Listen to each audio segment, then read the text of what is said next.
During the chaotic opening days of the Battle of the Bulge, one of the most critical engagements unfolded in the small Belgian town of Stavelot. This battle would become a turning point, not because of a grand, sweeping victory, but because of a series of desperate actions, costly mistakes, and ultimately, a catastrophic failure for the German war machine. This is the story of how a determined American defense and a critical lack of fuel doomed the spearhead of Hitler's last great offensive. Our story begins on December 18, 1944. The powerful Kampfgruppe Piper, the lead element of the 1st SS Panzer Division, had been smashing through American lines for 2 days. Its commander, the infamous Joachim Piper, was tasked with a lightning strike to seize bridges over the Meuse River, cutting off Allied forces and paving the way for a German victory. Stavelot, with its crucial bridge over the Amblève River, was next on his list. In the early morning mist, Piper's Panther tanks rolled towards the town. They were met by American anti-tank guns from the 202nd Engineer Combat Battalion. The initial clash was brutal. The American 57mm guns were no match for the thick frontal armor of the Panthers. One by one, the gun positions were silenced, the engineers paying a heavy price for their bravery. But they didn't die in vain.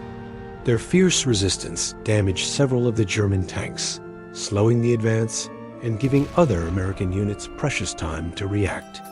With the initial defenses broken, Piper himself, leading a column of monstrous King Tiger tanks, thundered across the Stavelot Bridge. Victory seemed within his grasp. His primary objective in the town was a massive American fuel depot, containing hundreds of thousands of gallons of gasoline, the lifeblood. His fuel-guzzling panzers desperately needed to reach the Meuse. But as his tanks entered Stavelot, a massive explosion rocked the sky. American engineers, in a final act of defiance, had blown up the depot.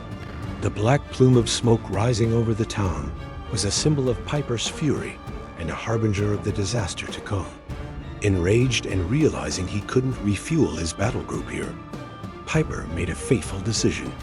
He would press on westward with the bulk of his force, leaving only a small contingent to hold Stavelot, confident they could secure the town and keep his supply line open. This was a critical miscalculation. As Piper's main force moved on towards Trois Ponts, Stavelot was left dangerously exposed. Seizing the opportunity, American forces from the 30th Infantry Division, the old Hickory Division, launched a swift counterattack from the north. They slammed into the thinly spread German defenders, quickly overwhelming them and pushing them back towards the Amblève River. The German troops left behind were now trapped in a vicious street-to-street fight, their backs to the water, desperately trying to hold the very bridge Piper had just crossed. The situation for the Germans in Stavelot was becoming dire. A relief force, led by Major Wessel and equipped with more King Tigers, was dispatched to reinforce the beleaguered garrison. As they tried to push back into the town from the east, they were met with a new terror from the skies.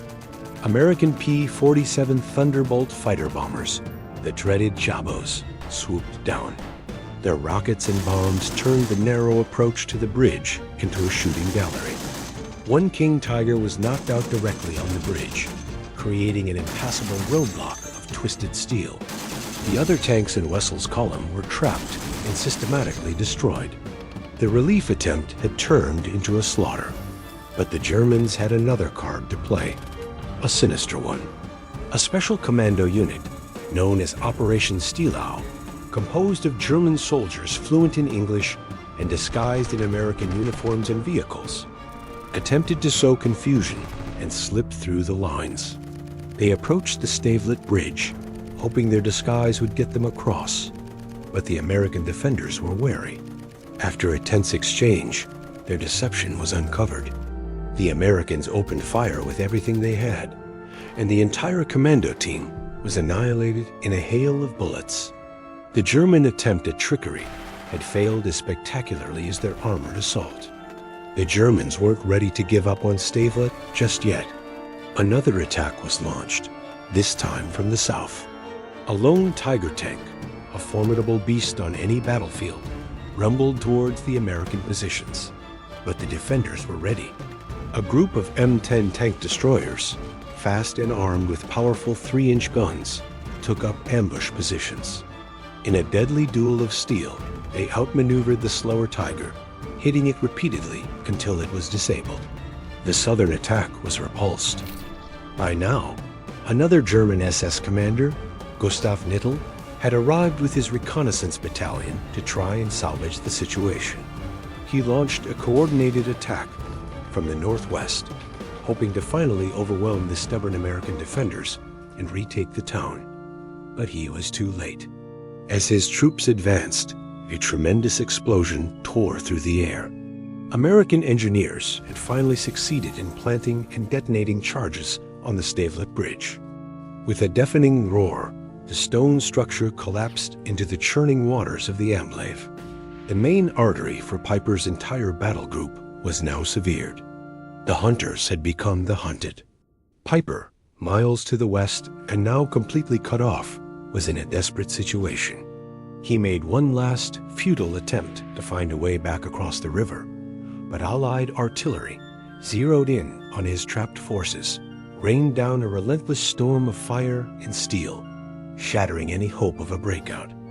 His supply lines were gone, his path forward was blocked, and his path of retreat was destroyed. The final act of the drama played out near the village of La Glaise, where Piper's trapped force made its last stand. Knittel, seeing the hopelessness of the situation, witnessed one of his last King Tigers, number 133, get disabled by a combination of Sherman tanks and M10s. Seeing the futility of further resistance, he finally gave the order to retreat, abandoning the surrounded Kampfrupp Piper to its fate. For Joachim Piper, the end had come. His tanks, once the pride of the SS, were now nothing more than useless steel coffins, their fuel tanks completely dry. On Christmas Eve, under the cover of darkness, Piper gave the order to abandon all vehicles. He and the remaining 800 or so survivors of his once mighty battle group, which had started with over 4,000 men, slipped away on foot, making a grueling trek back to German lines. They left behind a graveyard of over 80 tanks and assault guns, including the mighty King Tigers. The spearhead of the Ardennes offensive was broken. The Battle of Stavelot, a fight for a small town and a single bridge, had ended in a complete and utter failure for the Germans, a critical blow from which their ambitious offensive would never recover. Thank you for watching. The bravery of the engineers and infantry who held Stavelot against overwhelming odds played a massive role in stopping the German advance. If you found this story interesting, please hit the like button, subscribe for more military history, and let us know in the comments what battle you'd like to see us cover next. See you in the next one.